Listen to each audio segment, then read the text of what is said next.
Okay, welcome to the first session of CHIWORK in 2022.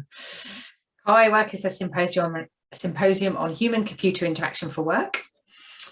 We're recording the session today and it will be hosted online afterwards for anybody who wants to catch up later. Today, our guest is Sandy Gould from Cardiff University. And before I introduce him, let me tell you a bit more about CHIWORK. So in the CHIWORK series, we have weekly conversations with experts on various aspects of the future of work. The general chairs are both here today. They're Andrew Kuhn and Orit Shear. And the technical program chairs are Chris Jansen, Nihar Kumar, Helena Mentis, and myself. We've also got a fantastic team of volunteers that help to create these series.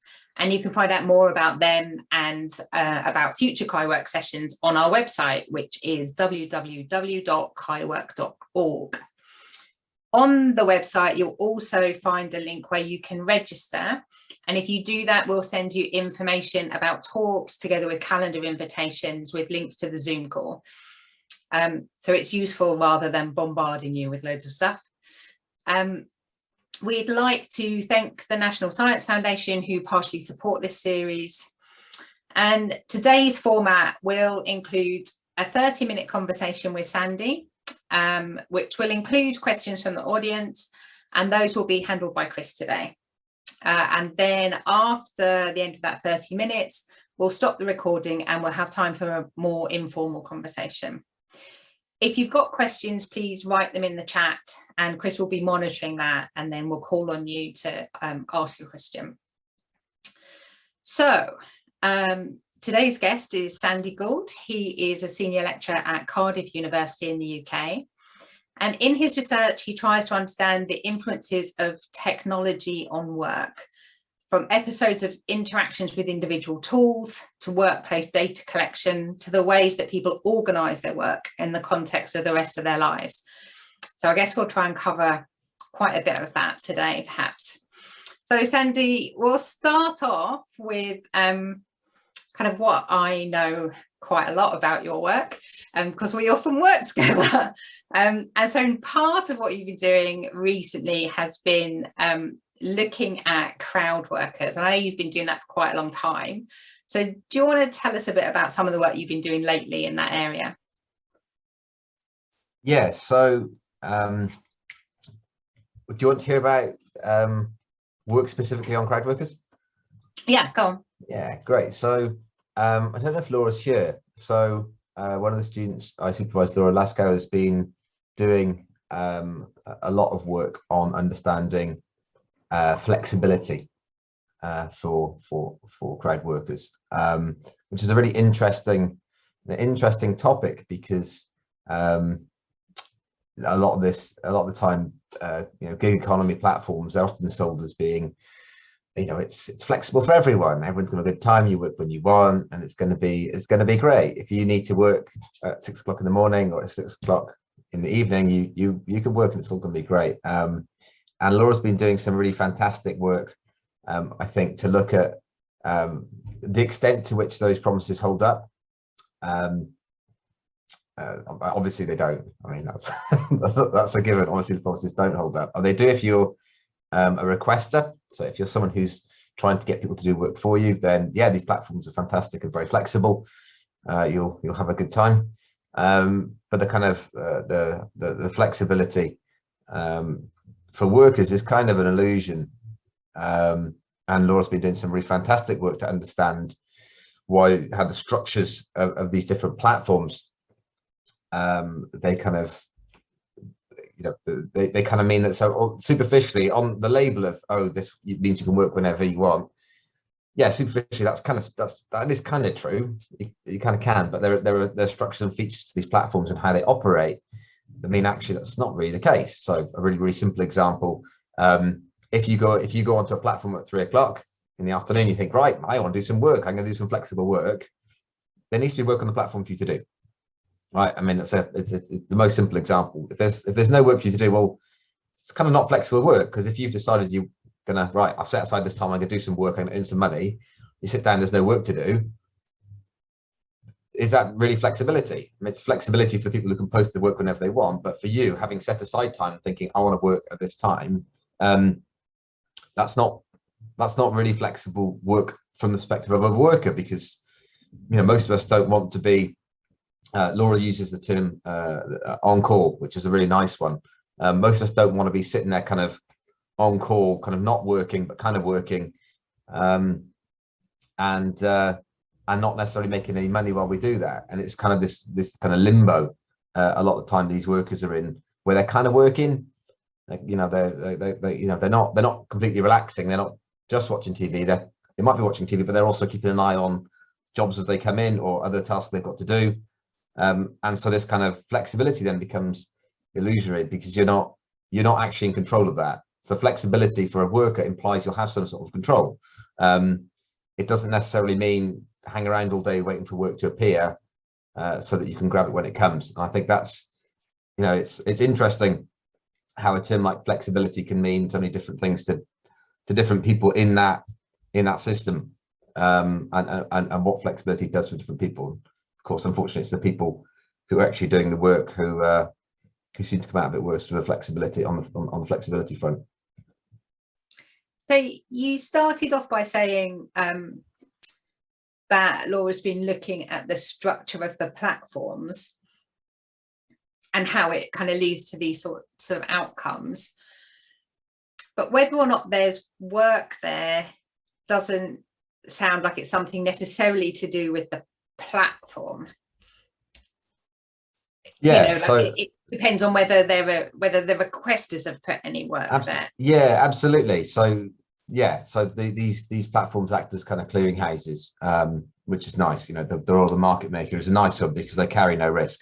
It doesn't matter, for the sake of an example, it doesn't matter if Amazon they take their fees off Amazon Mechanical Turk requesters. If the work kind of, as long as the work that's done reaches a kind of certain level of standards such that requesters continue to use the platform, they don't really care about the work that's produced. And as long as there's a pool of labour who are willing to engage in the platform, they don't really care if workers get ripped off. So it's a nice position in the middle there to occupy.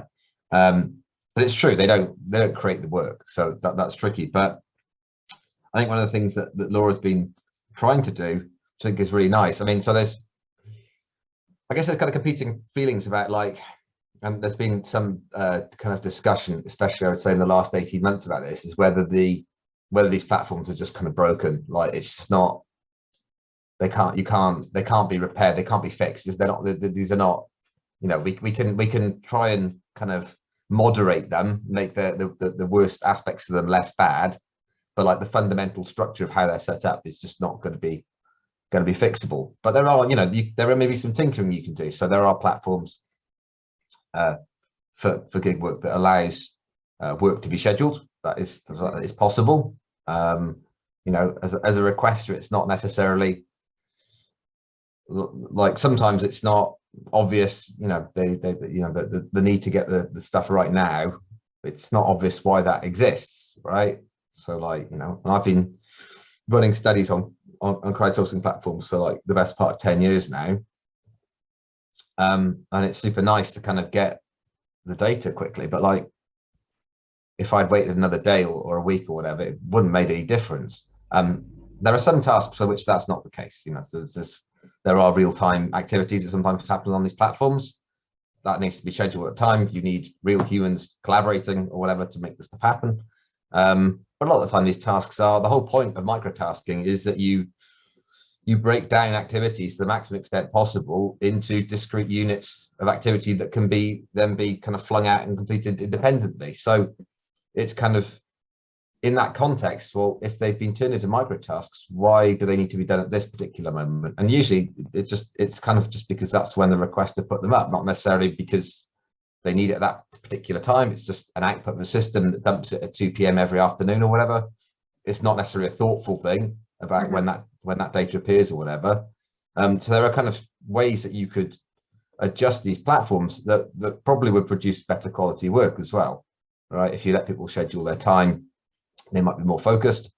People choose to work often because they've got the time to work. I mean, these platforms are often popular with people who've got substantial other responsibilities, and they may be fitting in maybe an hour or 2 hours amongst all the other things they have to do. So if they've set aside time to work, well, that's going to be a good time in terms of their energy, their focus, their concentration. It's a good time to get them to do your task, because they've set aside that time, rather than trying to fit it in at a time when they didn't expect it. I mean, I remember we were doing some work a few years ago, which Laura published in a CHI paper in 2019. I think it's one of the ones that Anna's going to list.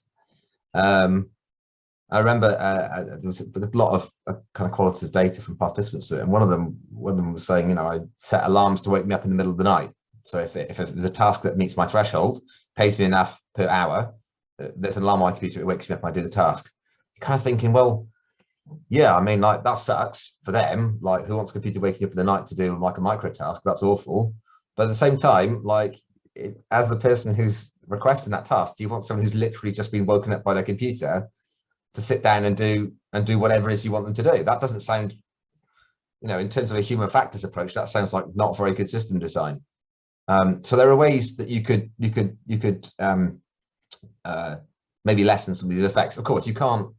Some of the problems are kind of intrinsic to how the platform's organized. You can't do anything about it, but there are ways that you might be able to adjust it, and that's one of the things that the law's been trying to do, is to work out, well, what tweaks could you make that would make it a little bit less bad? Whether the sum of those adds up to something that is reasonable. I've been thinking a lot about the Nikki Couture and colleagues' paper from 2013 about the future of crowd work, and there's a whole kind of set of objectives there, and it's nearly 10 years on, and we're no better off, really.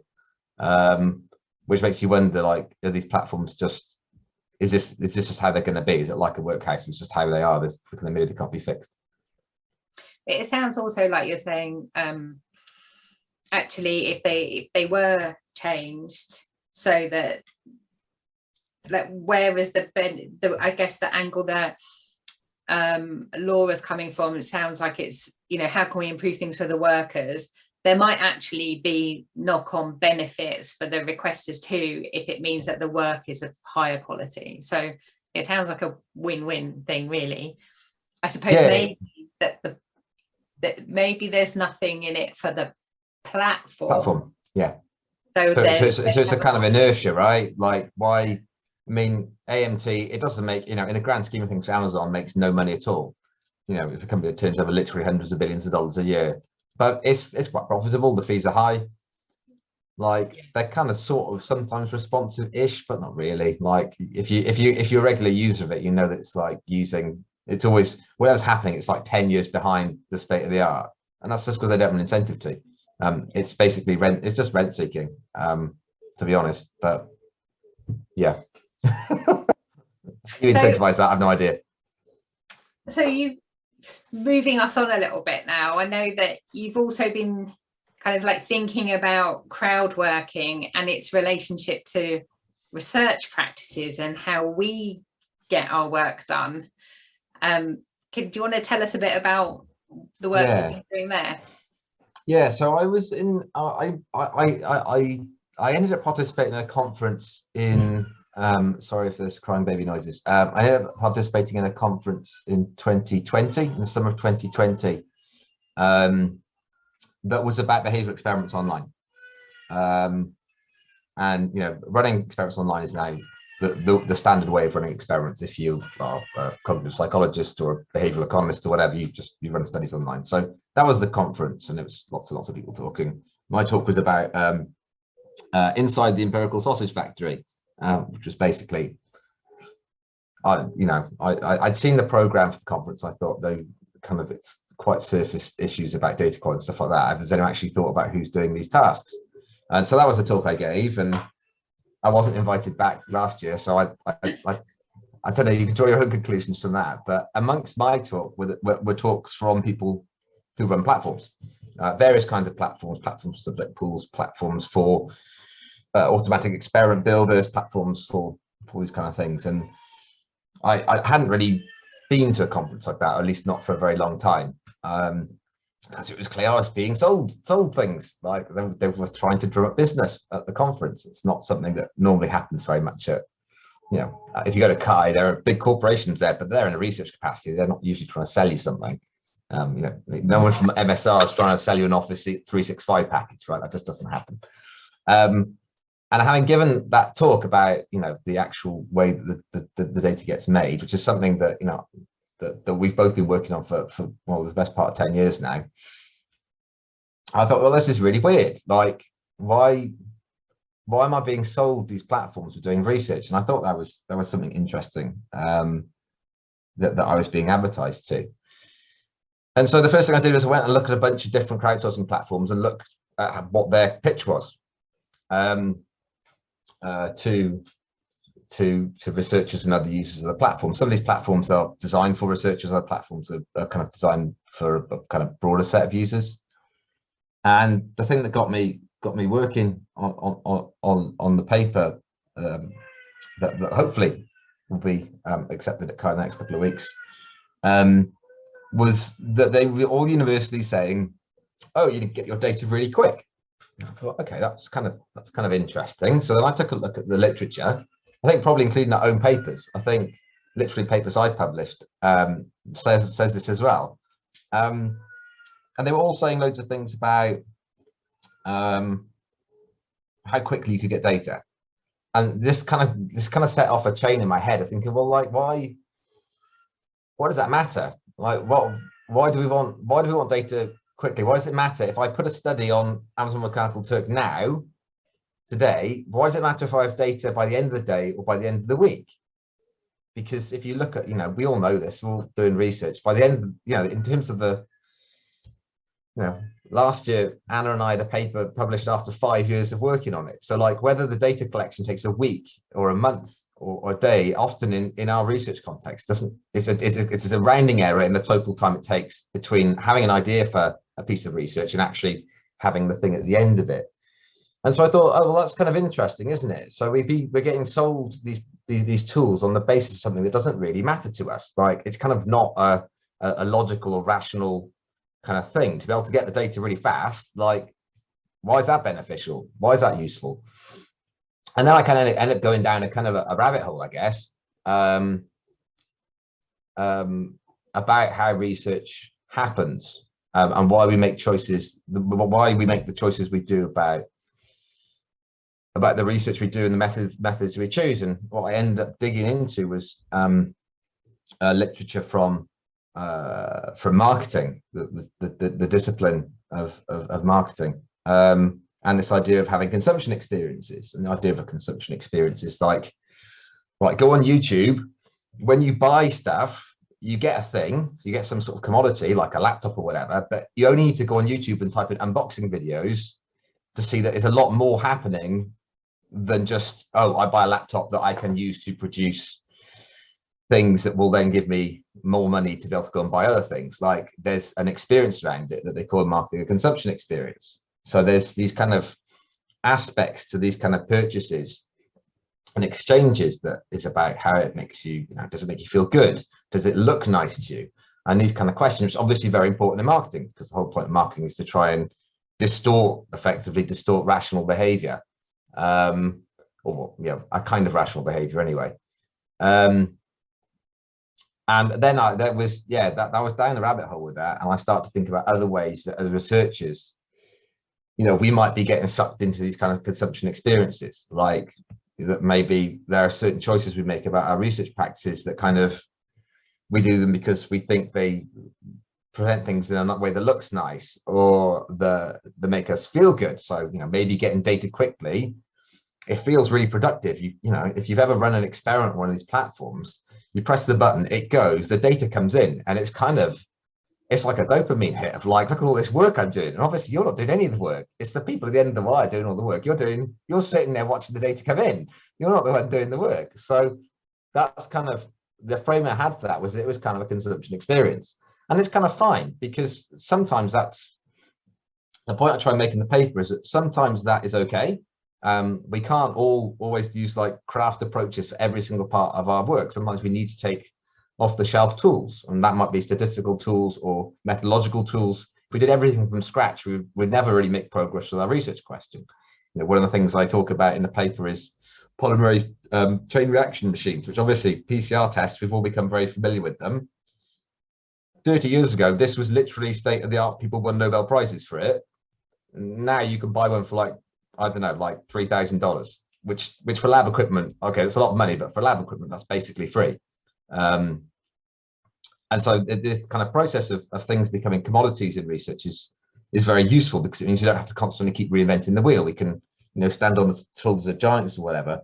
What I try to do in the paper is try and just be a bit critical about that and think, well, where in these different processes, excuse me, I'm coughing now as well.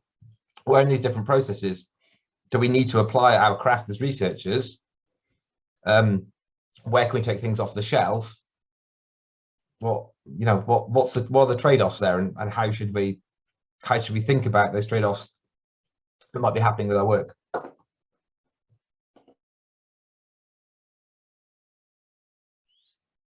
Yeah, okay. We'll both be cool.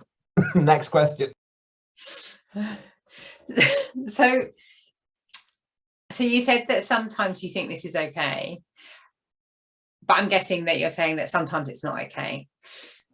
Are there things that you think as researchers we need to be more aware of when we're making our decisions about what we're going to be doing? Or like, I'm wondering if you can kind of give us a takeaway, like from the end, if we go away and read your paper, what do you hope that we will then do differently?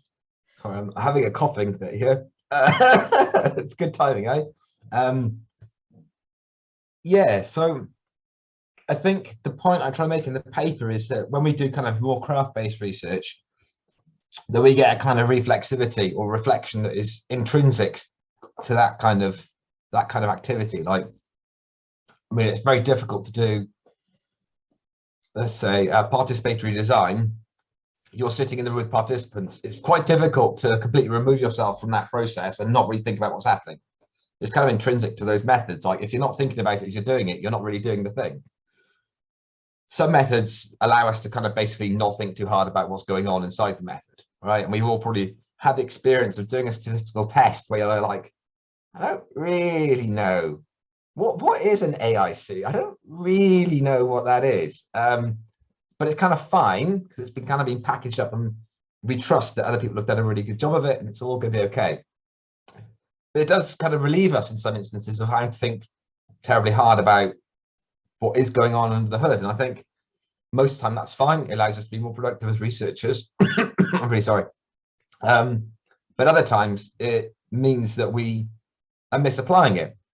So one of the papers I cite in the work is Paul Cairns's work on stats in HCI. And this is like 15 years ago. Paul must have written this paper now. Paul's a statistician, HCI person who's like a stats genius, and Paul went and looked at a bunch of HCI papers and found that all the stats were wrong.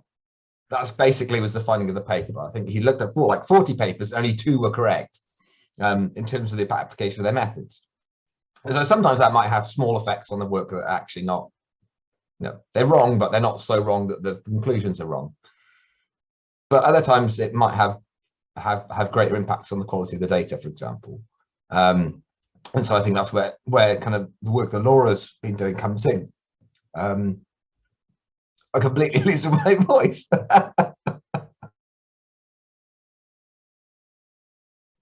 So yeah, I think because we don't get that reflexivity with some of these methods, the loss of that reflexivity means that it's kind of why we want to use them, because if we had to think about them all the time, we wouldn't get anywhere, right? If we had to all learn our stats from the bottom up, none of us would do any research because we spent all our time learning about statistical techniques. So it's just a kind of, I guess it's not. When it comes down to it, the paper is basically saying, like, this stuff's fine, but you've still got to think about your research.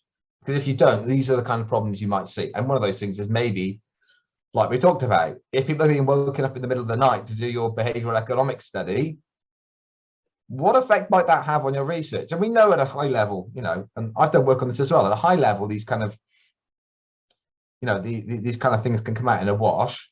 The data from these platforms is really pretty good.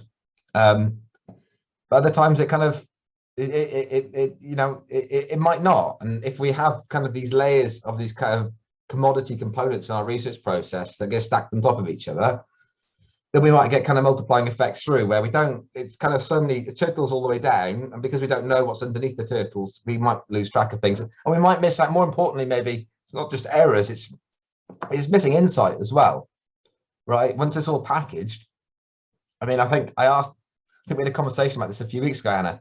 Does anyone do post-experiment interviews or questionnaires anymore? Like, I remember being a PhD student, and after the study, you'd sit there and talk to participants about what they did in the task and why they did it. Like, that doesn't happen on Mechanical Turk, right? Okay, I never found anything useful from my post-experiment interviews. I don't think I learned anything from them. But, you know, it's conceivable that you might see something or might notice something, or in a conversation with a participant, stumble on something that was really interesting or exciting, and that might be a thread for work. So we might end up not only making errors, but we might be missing opportunities as well. And that's kind of where I leave the paper. Yeah, because like, if you're in the lab actually observing people whilst you're collecting the data, so you're saying maybe you didn't learn anything from the interviews, but you'd certainly learn something from watching them, right? You work out very quickly if there's something really wrong with your study, because you see people getting stuck on something or doing something that was unexpected. Whereas when they're remote from you, you don't have the opportunity to observe them in the same way, and you're also not picking up on stuff by talking to them afterwards. Yeah, absolutely. And again, going back to the excellent work that Laura's been doing, one of the things I mentioned in the paper is the effects of broken tasks on workers on crowd platforms. If you look at forums that crowd workers use, they're full of stories of tasks that don't work. The activities are broken in some way. That means people can't complete the work. But the requesters, kind of, because they've never actually asked someone to sit down and do this task and watch them do it, the researchers don't realize the task is broken until the data doesn't come, or whatever. But like, so you know, that's, things get missed. Yeah.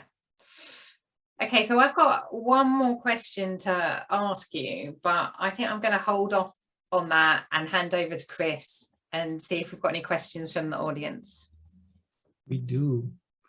I've had an anecdote like Sandy with a participant where I was doing a multitasking experiment, but they had to press a button to open the other task. And I hadn't looked at the data yet, but I was reading the post experiment survey, and the person asked, which other task? They had never pressed the button. So it was very good because I had that data to say, like, this wasn't actually a very conscious choice. So I like that point. Carlos has made many, I want to give the floor to Carlos because he's made a couple of interesting remarks in the chat about sort of hidden work, but also about this notion of, well, is fast actually fast? So I hope, Carlos, if you are willing to ask the question yourself, please join the conversation. Thanks, Chris, and thanks, Sandy and Anna. That's been a really interesting discussion. I sort of wonder, Sandy, you were talking about how a lot of these platforms, even, you know, Deliveroo and Uber Eats, sort of sell us this idea that the faster you get your food, the faster you get your tasks, the better, right? But that almost is always at the expense of workers' safety or well-being in the case that you were mentioning. So I wonder how us as researchers and also as maybe even customers, can we push for slowing down these sort of services interactions to sort of support better work practices? And I wonder if you have some thoughts about that. Yeah, that's a great question. So one of the things I suggested in the paper is that we should take our own medicine, because there's been a lot published in HI about slowing down interactions and making people more reflective and considerate. So maybe we should, as researchers, we should read that not just about applying to products that we might be building or imagining, but to like our own research practices.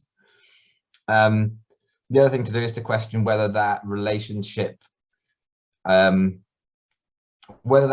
our data is always appropriate or a good one. One of the things I ask is whether, because of researchers, we're used to being able to order an Uber or food, magic food. You press the buttons on the shiny thing and magic food appears at the door.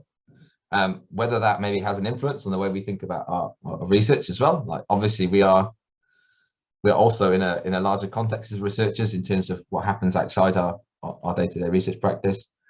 But yeah, you're right. You know, like as Laura's work, as Laura has been trying to show, that flexibility for us, that speed, be able to say like, you know, I really fancy a sandwich and I need it in the next half an hour.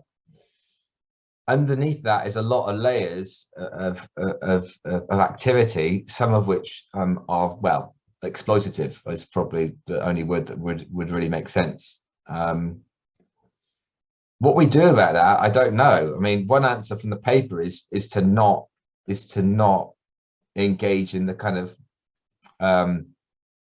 engage in these things in a kind of commodity way. Like it's to not engage in commodification of some of these activities, and to try and resist that where it's appropriate.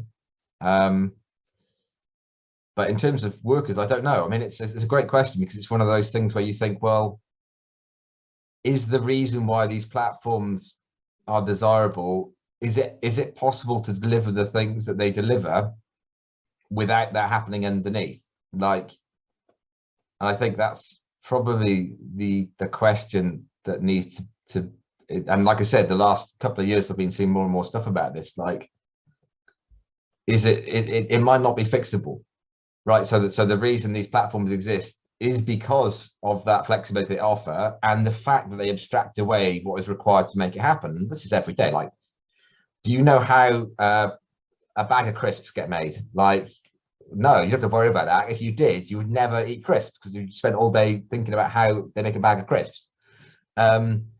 So I don't know if it's possible to kind of fix them, I guess, which I know is a bit of an unsatisfying answer, but I think the kind of the product itself is partly that you can get the thing fast and you don't have to think too hard about it. That's the selling point. That's why you would use the service. So like,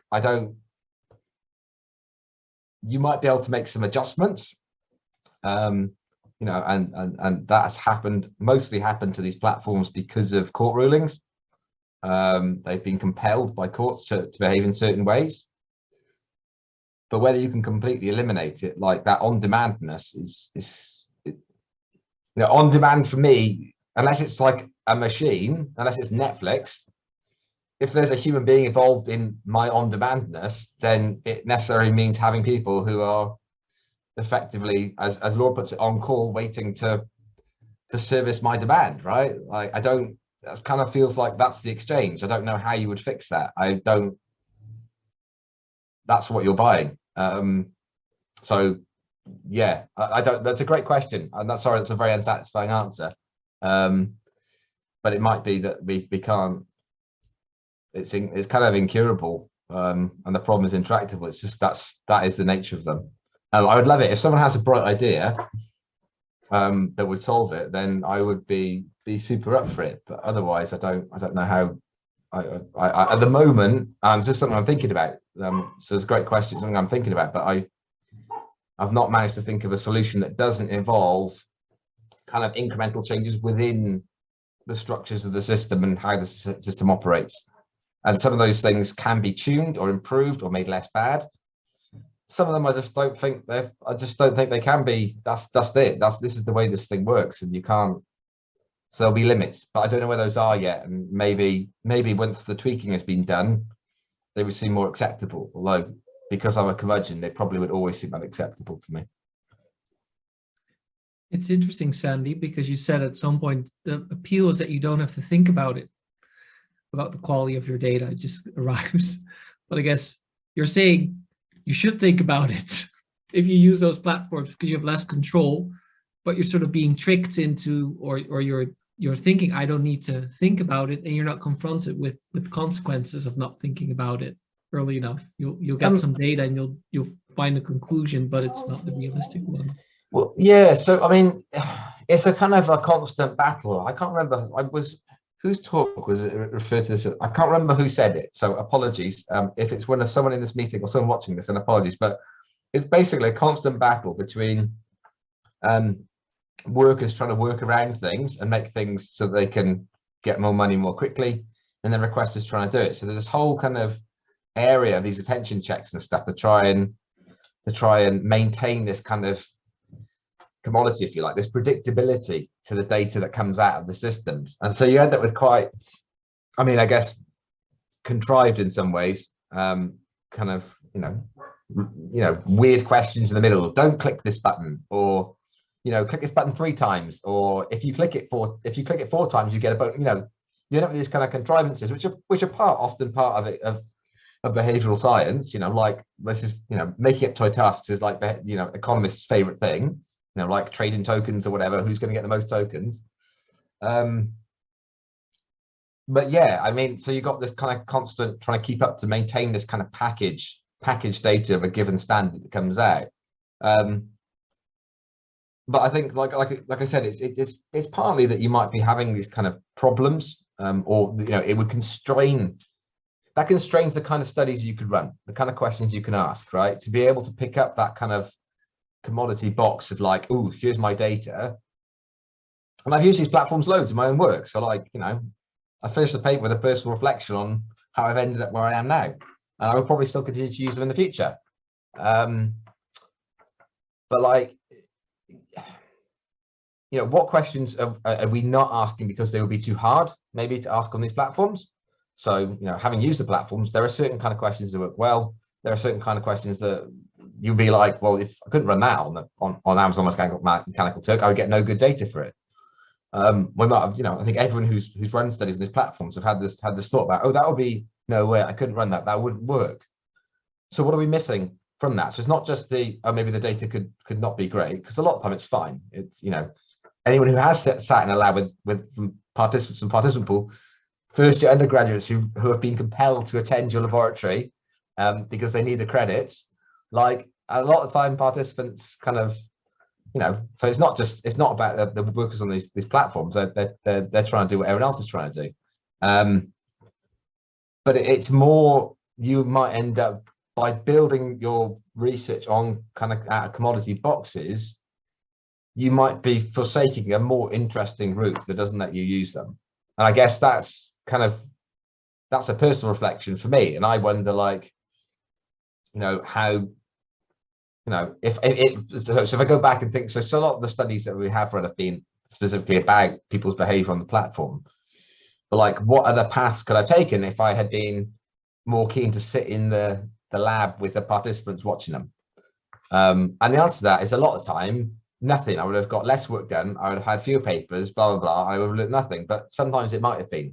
And I guess the question is, like, a kind of prompt to the paper is only to say, like, okay, but what's the kind of counterfactual to using these? If you hadn't done that, what might you have done? And a lot of the time, like I said, the answer will be, I just worked harder for no reason.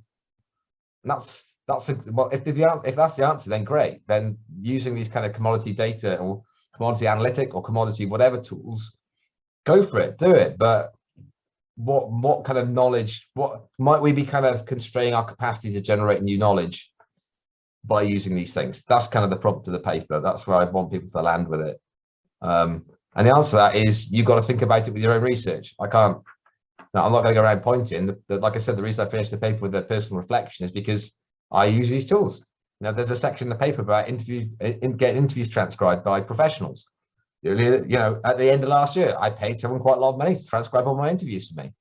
Like, I use these things, so it's not like a kind of, you're all doing it wrong and you should be more kind of like methodologically pure or whatever. It's not that kind of argument. All it is we need to think about the effects this has on the kind of questions we try and ask, and then how we answer them, because maybe we could have found out other more interesting stuff. That's it. Like, and I don't know.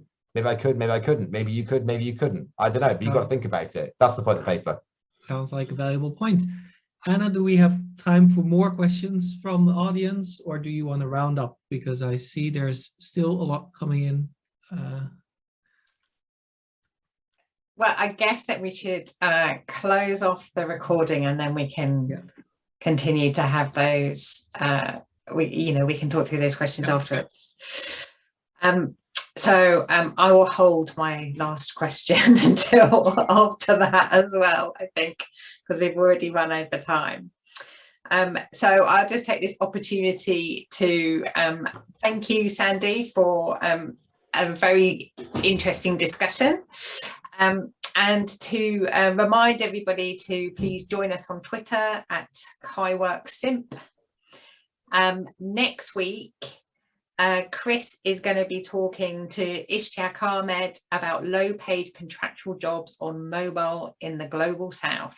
So that sounds like another interesting opportunity for us to talk. So we'll stop the recording now.